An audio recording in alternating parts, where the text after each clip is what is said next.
Hello everyone. इससे पहले की वीडियो में हमने ऐतिहासिक स्रोत और मौद्रिक स्रोत पढ़े हैं। आज हम इतिहास के जो 3 काल होते हैं, प्राग ऐतिहासिक काल, आद्य ऐतिहासिक काल और ऐतिहासिक काल है, उसको हम पढ़ेंगे वन वन करके। पहला है प्राग ऐतिहासिक काल। प्राग ऐतिहासिक काल क्या होता है? जिस काल में मानव ने लिखना आरंभ नहीं किया था, उस काल को क्या कहा जाता है? प्राग ऐतिहासिक काल कहते हैं। जिस काल का लिखित विवरण उपलब्ध नहीं है, उस काल को क्या कहा जाता है? प्रागैतिहासिक काल कहते हैं। और प्रागैतिहासिक काल के जो प्राप्त पुरावशेष है, वो हरियाणा के विषय में जानकारी प्राप्त होती है। मतलब कि प्रागैतिहासिक काल के बारे से ही हरियाणा के बारे में हमें जानकारी मिलती है। इस काल को 3 कालों में विभाजित किया जाता है। पहला है पुरापाषाण काल। मीन्स पूरा का मतलब क्या होता है? प्राचीन, और पाषाण का मतलब क्या होता है? पत्थर। तो पुराने समय में जो जो औजार होते थे, वो पत्थर के बनाए जाते थे। इस काल के पाषाण उपकरण पिंजौर, धामली, सुतकेतड़ी, अहिया, कालका के नज़दीक पपलीना, चंडीगढ़, फिरोजपुर, झिरका, कोटला आदि स्थानों से प्राप्त हुए हैं। और ये जो पत्थर होते थे, कैसे होते थे? छोटे, गोल और चपटे पत्थरों के रूप में थे। इस प्रकार के उपकरण सोहन घाटी में भी प्राप्त हुए हैं। दूसरा क्या है? नवपाषाण काल। इस काल में मानव कृषि करने लगा था। किस काल में मानव कृषि करने लगा था? नवपाषाण काल में मानव ने कृषि करना आरंभ किया था। इसके साक्ष्य किससे, कहाँ कहाँ से हमें हरियाणा में कहाँ से प्राप्त हुए हैं? हिसार से, और हिसार जिले के जो सीसवाल से प्राप्त हुए हैं। अतः इस सभ्यता का नाम सीसवाल सभ्यता रखा गया। ताम्रपाषाण काल। रोहतक, ये ताम्रपाषाण काल है। रोहतक व हिसार जिलों के कुछ भागों में ताम्रकालीन औजार मिले हैं।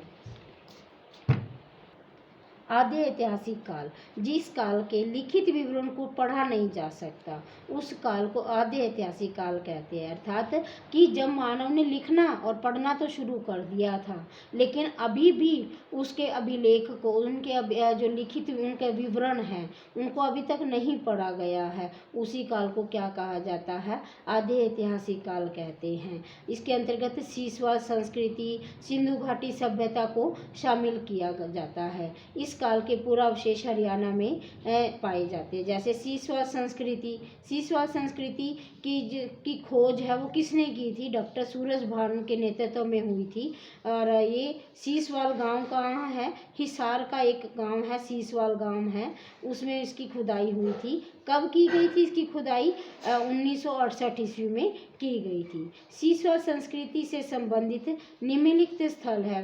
पहला है हिसार, सिरसा, फतेहाबाद, भिवानी, रेवाड़ी, गुड़गांव। अब आज क्या कहा जाता है? गुड़गांव को गुरुग्राम कहा जाता है। कैथल में की जाती है।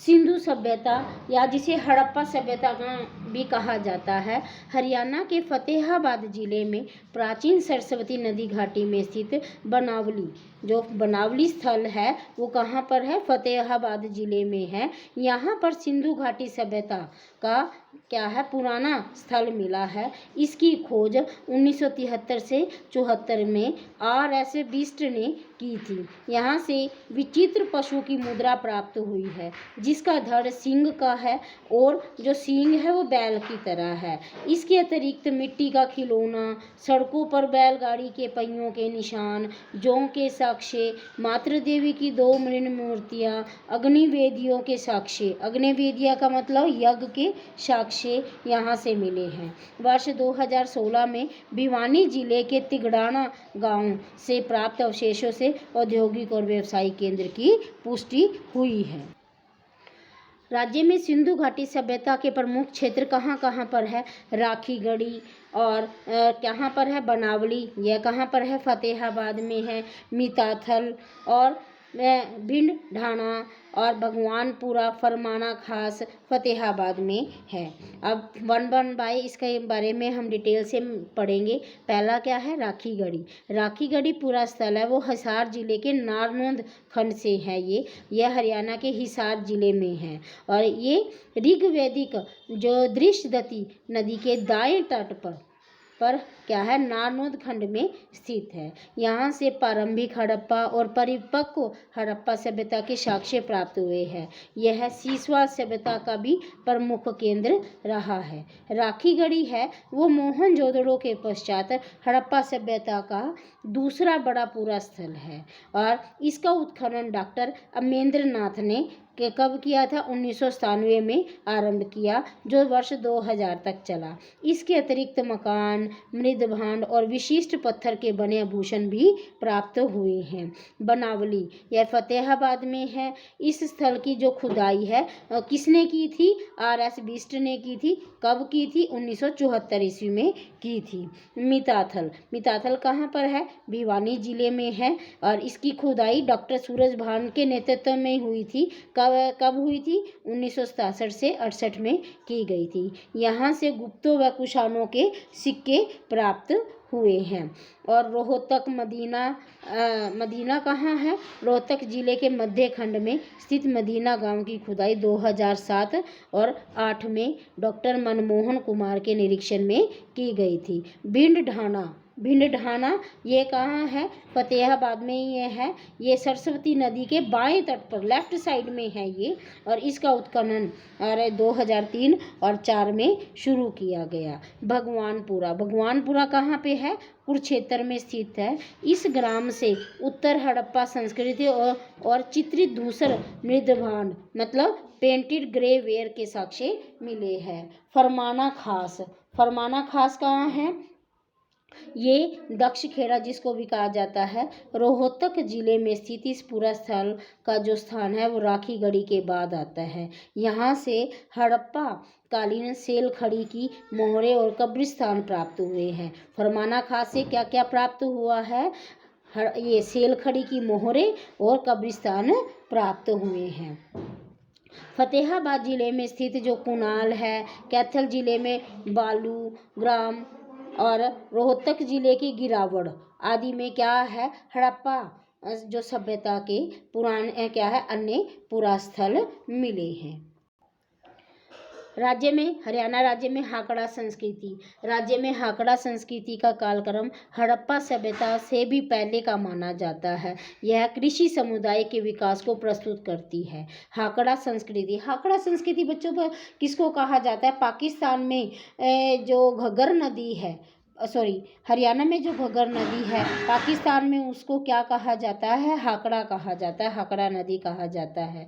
हाकड़ा संस्कृति को आरंभिक कृषक संस्कृति भी कहा जाता है। इस संस्कृति के साक्ष्य हाकड़ा नदी के बहाव क्षेत्र से मिलने के कारण इसे हाकड़ा संस्कृति कहा जाता है।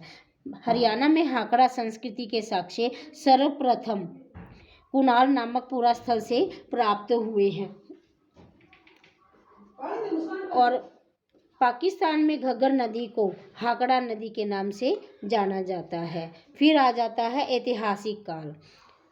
जिस काल का लिखित विवरण पढ़ा जा सकता है उसे क्या कहा जाता है, ऐतिहासिक काल कहते हैं। इस काल के प्राप्त पुरावशेषों से हरियाणा के विषय में जानकारी मिलती है। अब हम 1 बाय 1 करेंगे। पहला क्या है, ऋग्वैदिक काल का जो कालक्रम है वो 1500 ईस्वी से 1000 ईस्वी पूर्व के बीच माना जाता है। मनु के 4 पुत्र थे, इक्वाशु, परशु, सुद्युमन व शर्यति। इसमें क्या है, चारों पुत्रों में सुद्युमन का जो कार्य क्षेत्र था था ना, उसका सरस्वती के ऊपर का क्षेत्र जिसमें अंबाला कुरुक्षेत्र शामिल थे, और दूसरे पुत्र शर्यती के कुरुक्षेत्र की सीमा राजस्थान के सीमा तक थी। ये याति के पुत्र जो पुरु के नाम पर पुरु वंश की स्थापना हुई और इसकी राजधानी हस्तिनापुर थी। इसी पुरु वंश में आगे चलकर राजा दुष्यंत हुए और उनका उत्तराधिकारी जो उनका पुत्र भरत एक क्या बना, चक्रवर्ती सम्राट हुए, जिसके नाम पर ही इस देश का नाम भारत पड़ा। पुरु वंश के शासक सुदास और 10 जो राजाओं के संग मध्य युद्ध परुष्णी नदी, जिसे आज क्या कहा जाता है, परुष्णी नदी को क्या कहा जाता है, रावी नदी कहा जाता है, वहाँ पर हुआ था, जिसे 10 राज युद्ध कहते हैं। इस युद्ध में राजा जो सुदास थी उनकी विजय हुई थी। पुरु राजाओं, कुरु है वो पुरुओं की एक शाखा थी, लेकिन कुरु राजा सुदास द्वारा पराजित होने के कारण वे हिंद ईरानी क्षेत्र में जाकर बस गई। महाभारत के अनुसार कालांतर में गंगा घाटी के पंचालों ने हरियाणा के जो पुरु राजा था, कौन था, संवरण, पर हमला कर दिया, जिसके कारण संवरण राज्य छोड़कर भाग गया। इसके पश्चात जो पुरु राजा थे, इसने हिंदी और ईरानी सीमावर्ती प्रदेश में प्रबल हो रहे कुरुओं की सहायता से हरियाणा को पुनः प्राप्त कर लिया था। इसके बाद हरियाणा पर कुरुओं का शासन स्थापित हो गया। दूसरा क्या आता है, उत्तर वैदिक काल। क्या है, पहला क्या था, ऋग्वैदिक काल जो 1500 से 1000 ईस्वी पूर्व तक माना जाता है। दूसरा क्या है, उत्तर वैदिक काल कहा जाता है, और ये 1000 ईस्वी से 600 ईस्वी पूर्व तक माना जाता है। कुरु वंश की स्थापना राजा कुरु ने की थी। इस वंश की राजधानी इंद्रप्रस्थ थी। राजा कुरु ने पंचालों को हराकर उसके बाद सरस्वती क्षेत्र पर अधिकार किया और इसे कुरु जंगल नाम दिया गया। और वर्तमान में जो कुरु जंगल ही उसको क्या कहा जाता है, कुरुक्षेत्र को ही कुरु जंगल कहा जाता था। गंधारों ने कुरु सम्राट जो शांतनु थे के समय पे हरियाणा पर हमला किया, परंतु कुरु विजयी रही। इसी काल में कुरु कौरवों और पांडवों का प्रसिद्ध महाभारत युद्ध कुरुक्षेत्र में लड़ा गया। अब आ जाता है वैदिक कालीन क्षेत्र। वैदिक कालीन क्षेत्र क्या है, हिसार, सिरसा और जींद, कुरुक्षेत्र, करनाल, पानीपत, सोनीपत, ये सारे आ जाते हैं। आप वीडियो को पॉज कर करके देख लेना हिसार में कौन कौन से क्षेत्र आते हैं। ये क्षेत्र हैं जो रोहतक है, अम्बाला है, फरीदाबाद, गुरुग्राम है। ये आप वीडियो में देख के आप इसके स्थानों को देख सकते हैं। अब आ जाता है महाजनपद काल। महाजनपद काल, उत्तर वैदिक काल में जो कबीले थे उसके स्थान पर किस राज्यों ने स्थान ले लिया, क्षेत्रीय राज्यों की स्थापना हुई और इसका विकास है वो 6ठी शताब्दी ईस्वी पूर्व तक हो चुका था। परिणाम स्वरूप अनेक बड़े राज्यों की स्थापना हुई। क्या हुई, स्थापना हुई। बौद्ध ग्रंथ के जो अंगुत्तर निकाय में, जो बौद्ध अंगुत्तर निकाय क्या है, एक बौद्ध ग्रंथ है, उसमें 16 महाजनपदों के बारे में लिखा गया है। इसमें कुरु महाजनपद में हरियाणा के कुछ क्षेत्र शामिल थे।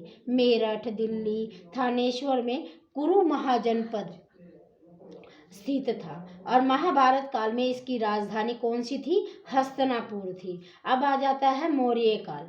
मौर्य काल की जो साम्राज्य की स्थापना है वो चंद्रगुप्त मौर्य ने की थी। इसके अधीन हरियाणा का क्षेत्र भी शामिल था। इसका प्रमाण अम्बाला में टोपरा स्तंभ लेख पर पाया जाता है। सम्राट अशोक ने थानेश्वर में एक स्तूप भी बनवाया था जिसमें महात्मा बुद्ध के अवशेष रखे गए थे। योद्धे काल। योद्धे काल मौर्य साम्राज्य के बाद योद्धेगण का आविर्भाव हुआ। देखिए किसकी स्थापना हुई, मौर्य साम्राज्य के बाद योद्धेगण राज्य की स्थापना हुई। योद्धेगण की स्थापना योद्धे ने की थी। इसका उल्लेख महाभारत के द्रोण पर्व में मिलता है। किस पर्व में मिलता है, महाभारत के द्रोण पर्व में मिलता है। इसके अतिरिक्त इसका उल्लेख महर्षि पाणिनि की जो व्याकरण थी उसमें कहाँ है, व्याकरण कौन सी थी, महर्षि पाणिनि ने कौन सी व्याकरण लिखी थी, संस्कृत की महाभाष्य लिखी थी, इसमें बताया गया है। जूनागढ़ शिलालेख में योद्धेगण राज्य का क्या मिलता है, उल्लेख मिलता है और इसकी राजधानी पृथकना मतलब कि जो नौरंगाबाद है उसमें थी। भिवानी जिले के नौरंगाबाद से मिले सिक्कों पर योद्धान बहुधाने अंकित है। इसकी लिपि ब्राह्मी है। कैप्टन कोटले को वर्ष 1834 में सहारनपुर के निकट बेहट, सहारा यूपी में है, सहारनपुर के निकट बेहट गांव से और कनिंघम को सोनीपत से योद्धेगण के प्राचीन सिक्के प्राप्त हुए। वेरी वेरी इंपॉर्टेंट है कि कैप्टन कोटले को सहारनपुर के निकट जो बेहट गांव और कनिंघम को सोनीपत से कोई योद्धेगण के प्राचीन सिक्के प्राप्त हुए हैं। हांसी, खरखोदा, सिरसा, हिसार, रोहतक, सोनीपत, गुरुग्राम और करनाल से इसी प्रकार के सिक्के प्राप्त हुए हैं। विजयगढ़ के लेख से पता चलता है कि महाराज ही को क्या कहा जाता था? महासेनापति कहा जाता था। इसके कुछ सिक्कों पर ब्राह्मण देव अंकित है। यह शब्द किसका है? ब्राह्मण देव का मतलब क्या है? कार्तिकेय का ये घोतक है, ये प्रतीक है, जो कि योद्धेगण क्या है? राष्ट्र का आराध्य देव था। अग्रकाल, अग्रकाल बरवाला और अग्रोहा ये कहाँ पर है? हिसार में है। इससे प्राप्त सिक्कों से यह प्रमाणित होता है कि हिसार में अग्र गणराज्य था। इसकी अग्र गणराज्य की राजधानी क्या थी? अग्रोहा थी। इसका उल्लेख अष्टाध्यायी और बोधायन के स्रोत सूत्र और पतंजलि के जो महाभाष्य में भी है। इस गणराज्य पर महाराज अग्रसेन का शासन था। कुनिंद और अर्जुनायन काल, कुनिंद और अर्जुनायन काल, कुनिंद गण का जो विस्तार है वो इम्बाला जिले में था। योद्धे और गणराज्यों की तरह कुनिंद गण को में भी यह गणतंत्रात्मक व्यवस्था थी। कुनिंदों ने योद्धियों के साथ मिलकर कुषाणों को भारत से बाहर निकाल दिया था। कई बार क्वेश्चन पूछा जाता है, कुनिंदों ने किसके साथ मिलकर कुषाणों को भारत से बाहर निकाल दिया था? योद्धियों के साथ मिलकर। अर्जुनायन गण का विस्तार है वो राजस्थान के कुछ भाग और हरियाणा के महेंद्रगढ़ क्षेत्र पर था। महेंद्रगढ़ क्या है? जो राजस्थान से तीन ओर, हरियाणा का एक लास्ट में है, दक्षिण जिला है ये, और जो तीनों ओर से क्या है? राजस्थान से घिरा हुआ है। डॉक्टर अल्तेकर के अनुसार मुद्राओं पर द्वि शब्द लिखा गया है, जिसका अर्थ क्या है? योद्धियों और अर्जुनायन के विलय का घोतक है। अब आ जाता है कुनिंद और अर्जुनायन काल के बाद क्या आ जाता है? गुप्त काल। प्रयाग प्रशस्ति से प्रमाणित होता है कि गुप्त का शासक है समुद्रगुप्त ने योद्धे गणराज्य को, किसने? समुद्रगुप्त ने योद्धे गणराज्य को गुप्त साम्राज्य में मिला लिया था। इसके बाद पुष्यभूति काल, 6ठी शताब्दी में पुष्यभूति नामक सेनापति ने एक स्वतंत्र राज्य की थानेसर कहाँ पर है? कुरुक्षेत्र में है, उसमें स्थापना की थी, जो कालांतर में वर्धन साम्राज्य के नाम से प्रसिद्ध हुआ। थानेसर में ही कर्ण के किले के अवशेष प्राप्त हुए हैं। एक आता है कि कर्ण का किला, ठीक है, और एक होता है कर्ण के नाम पर शहर, कौन सा है? करनाल है। दोनों अलग अलग ही है। इसकी राजधानी थानेसर दक्षिणानेश्वर थी और नरवर्धन, राज्यवर्धन फर्स्ट और आदित्यवर्धन, प्रभाकर वर्धन, राज्यवर्धन सेकंड और हर्षवर्धन पुष्यभूति वंश के 6 ज्ञात शासक हुए। वर्धन साम्राज्य के शासक हर्षवर्धन ने हुनों और गौड़ शासक शशांक को पराजित किया था। ये शशांक गौड़ शासक था। कहाँ का शासक था? बंगाल का शासक था। इसके बारे में एक दिन अलग से क्लास लगाएंगे कि इसके बारे में हम डिटेल से बात करेंगे। हर्षवर्धन की मृत्यु के पश्चात हरियाणा में यदु और कुरु वंश का उदय हुआ। कुरुक्षेत्र में कुरु और दक्षिण पश्चिमी हरियाणा में यदुओं का शासन था। हर्षवर्धन के शासनकाल में चीनी यात्री कौन आया था? हेनसांग आया था, जिसने अपनी पुस्तक में थानेसर नगर की महिमा, गरिमा और शक्ति की चर्चा की है। गुर्जर प्रतिहार काल, हर्षवर्धन की मृत्यु के पश्चात हरियाणा क्षेत्र गुर्जर प्रतिहार शासकों के अधीन हो गया था। किस शासकों के अधीन हो गया था? हर्षवर्धन के बाद गुर्जर प्रतिहार शासकों का शासन हो गया, आधिपत्य हो गया था। प्रतिहार शासक जो नागभट्ट द्वितीय थे, उसने हरियाणा पर अपने शासन को मजबूत किया और मिहिर भोज के समय पेहेवा उत्तर भारत का सबसे बड़ा व्यापारिक केंद्र था।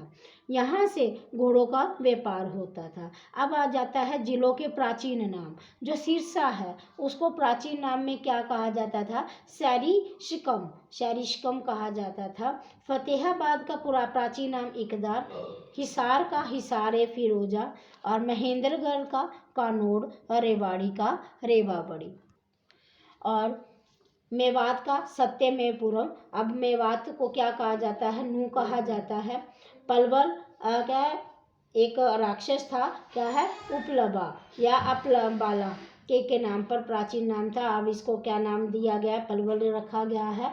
गुरुग्राम को अब किया गया इसका नाम गुरुग्राम, और प्राचीन नाम भी क्या था इसका? गुरुग्राम था। पहले क्या था? गुड़गांव रखा गया था। गुरुग्राम के बाद गुरुग्राम के बाद क्या रखा था, गुड़गांव। अब गुड़गांव के बाद दोबारा से इसका नाम गुरुग्राम रखा गया है। रोहतक रोहितास, सोनीपत को सोनप्रस्थ, पानीपत पनपत और करनाल कर्णताल, यमुनानगर अब्दुल्लापुर। मंडी थी ये बहुत बड़ी, अब इसका नाम चेंज हो गया है। कुरुक्षेत्र को स्थानेश्वर या थानेश्वर, कैथल, कपिस्थल, जींद और जयंतपुरी। अन्य नगरों के प्राचीन नाम, वर्तमान नाम खड़ियल। ये बेटा एक गलती से लिखा गया है, ये क्या है, प्राचीन नाम है, ये प्राचीन नाम है और ये क्या है, वर्तमान नाम है। खड़ियल मतलब ऐलनाबाद। अब पहले ऐलनाबाद को क्या कहा जाता था, खड़ियल कहा जाता था। ये सिरसा में है। अयोहदक और अब क्या कहा जाता है, अग्रोहा कहा जाता है। नवराष्ट्र, नारनौल, पृथकनाक औरंगाबाद, पलवल और बल्लभगढ़ और शरफाबाद, बहादुरगढ़ झज्जर में है ये। महेश, महम, रोहतक क्या है, पृथदक और क्या कहा जाता था इसको, पेहेवा कहा जाता था। युगंधर, जगाधरी और कालकूट, कालका, पंचकुला। अब आ जाता है मध्यकालीन इतिहास। भारत में मध्यकालीन इतिहास का आरंभ भारत पर मुस्लिम आक्रमणों के समय माना जाता है। हरियाणा भारत के उत्तरी भाग में स्थित होने के कारण इन आक्रमणों से अत्यधिक प्रभावित रहा है। अब आ जाता है तोमर वंश। मध्यकालीन इतिहास में क्या आ जाता है, पहला है तोमर वंश। हरियाणा के प्रतिहार शासक के बाद तोमर वंश की स्थापना हुई थी। पहले क्या आया था, हर्षवर्धन के बाद कौन आया था, गुर्जर प्रतिहार वंश आया था। गुर्जर प्रतिहार वंश के बाद अब क्या आया, तोमर वंश आया। तोमर जो नरेश थे अनंगपाल ने, इसने दिल्ली की स्थापना की थी और हरियाणा को उसकी राजधानी बनाया था। 11वीं सदी में तोमर शासकों को महमूद गजनवी और उनके वंशजों के आक्रमण का सामना करना पड़ा। मोहम्मद गजनवी ने भारत पर कितनी बार शासन किया, वो 17 बार आक्रमण किया था। 1009 और 1014 में मोहम्मद गजनवी ने हरियाणा के थानेसर पर आक्रमण किया।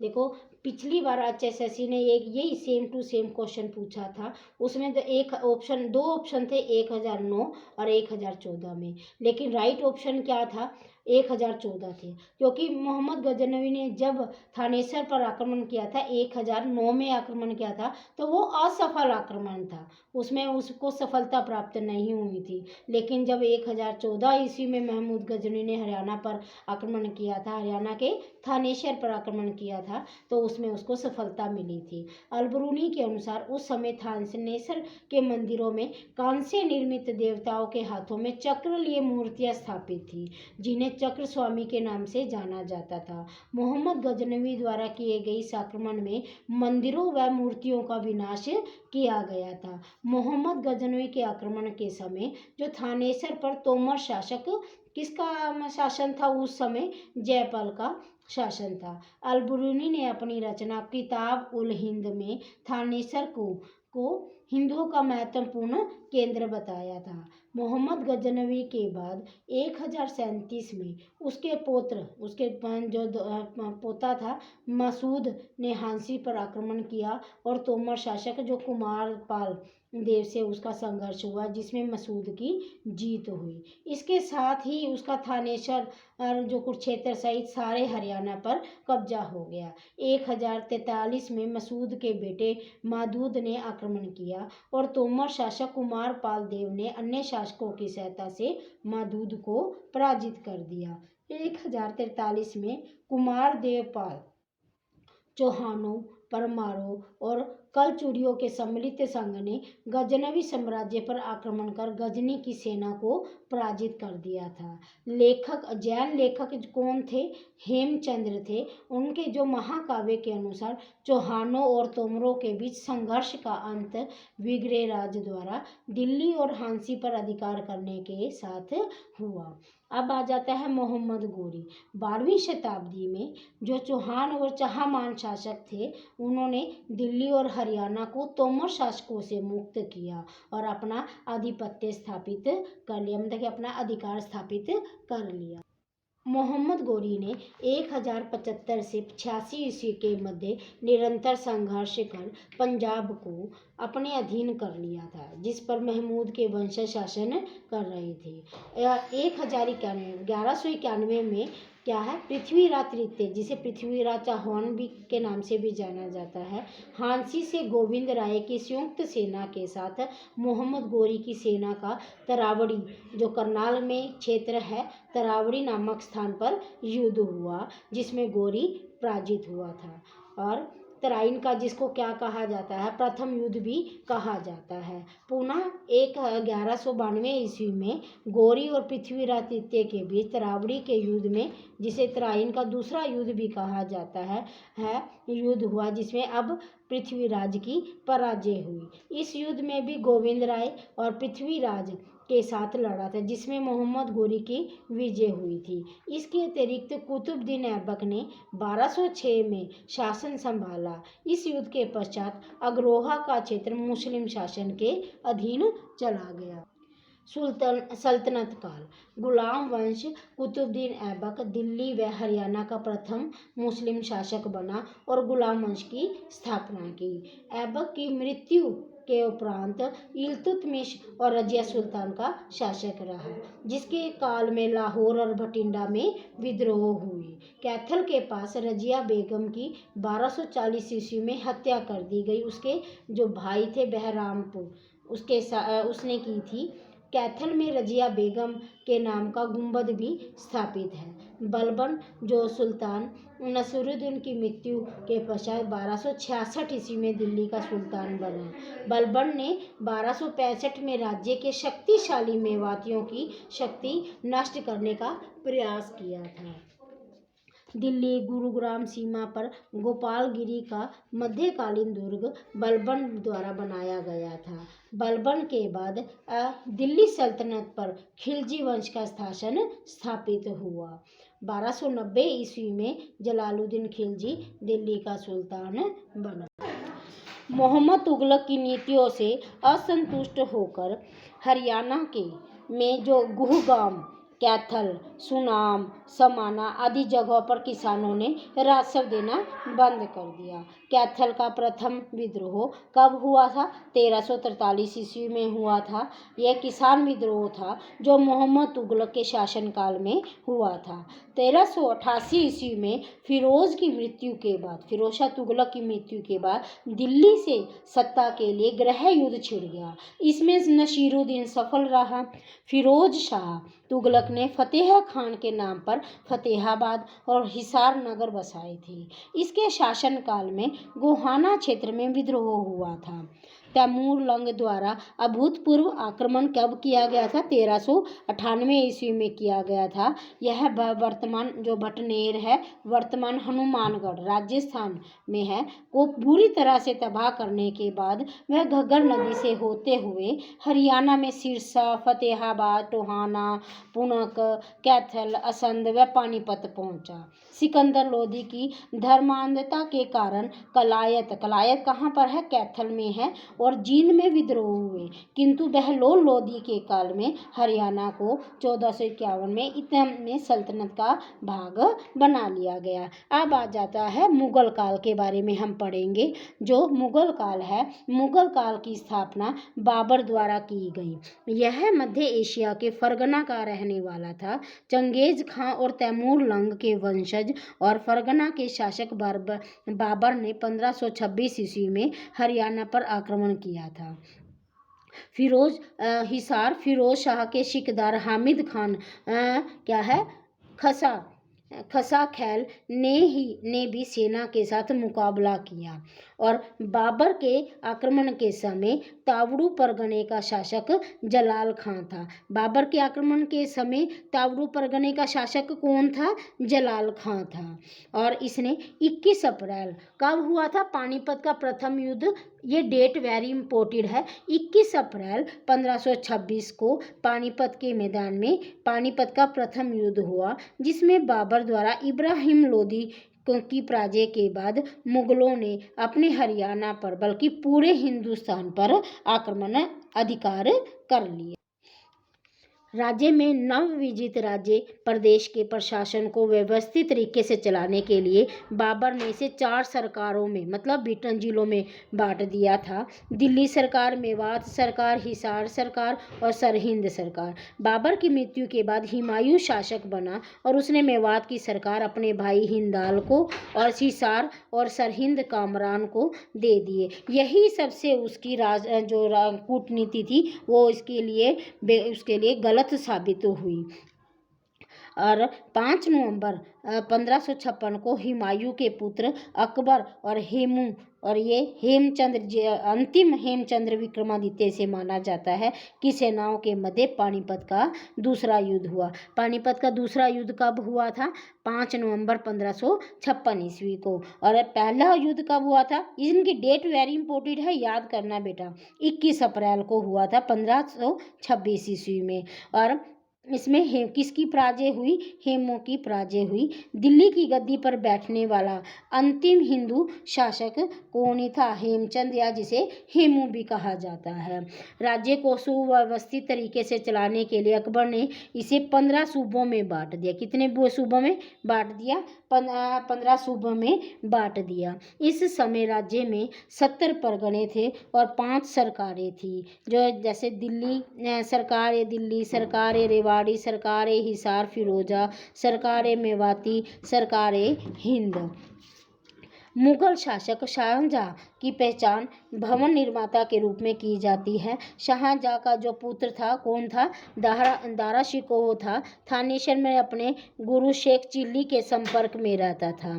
और शेख चिल्ली की मृत्यु के बाद दारा शिकोह ने इसका मकबरा बनवाया। किसने बनवाया था? शेख चिल्ली का मकबरा कहाँ में है? थानेसर में है। थानेसर कहाँ पर है? कुरुक्षेत्र में है, जिसे स्थापत्य की दृष्टि से हरियाणा का ताजमहल भी कहा जाता है। हरियाणा का ताजमहल किसे कहा जाता है? शेख चिल्ली के मकबरे को कहा जाता है। औरंगजेब के काल में सतनामी विद्रोह हुआ था। ये वेरी वेरी इंपॉर्टेंट है कि जो सतनामी विद्रोह हुआ था, किसने किया था ये विद्रोह? किसने किया था बेटा? उसने किया था सन्यासियों के द्वारा। ये सतनामी विद्रोह किया गया था और नाहरनौल में हुआ था। नाहरनौल कहाँ का है? महेंद्रगढ़ में है। जाट विद्रोह के मुख्य केंद्र सोधी और सिनसिनी थे। उत्तर मुगल काल, बंदा बैरागी का जो संघर्ष है, गुरु गोविंद सिंह के पश्चात। गुरु गोविंद सिंह कौन थे? सिखों के 10वें गुरु थे। और इनके पश्चात मुगलों के विरुद्ध सिखों की सैन्य गतिविधियों का जो नेतृत्व था वो किसके हाथ में आ गया? बंदा बैरागी के हाथ में आ गया, जिससे सोनीपत के निकट सिहरी खांडा को अपना क्या बना दिया? मुख्यालय बनाया। मुगल साम्राज्य के विरुद्ध संघर्ष में बंदा बैरागी ने सोनीपत, कैथल, थानेसर, सरहिंद, शाहाबाद व कुंजपरा को जीत लिया था। किंतु 1710 ईस्वी में मुगल सम्राट जो बहादुर शाह ने करनाल व नरवाड़ी के बीच हुए 3 संघर्षों में बंदा बैरागी को हरा दिया।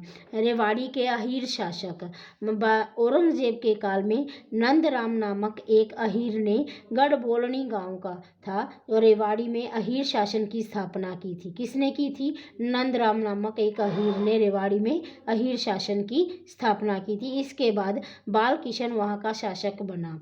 उसकी वीरता से प्रभावित होकर मुगल सम्राट मोहम्मद शाह ने उसे शमशेर बहादुर की उपाधि प्रदान की। इस वंश में गुजरमल, भवानी सिंह और अन्य शासक थे। अब आ जाता है नादिर शाह का आक्रमण।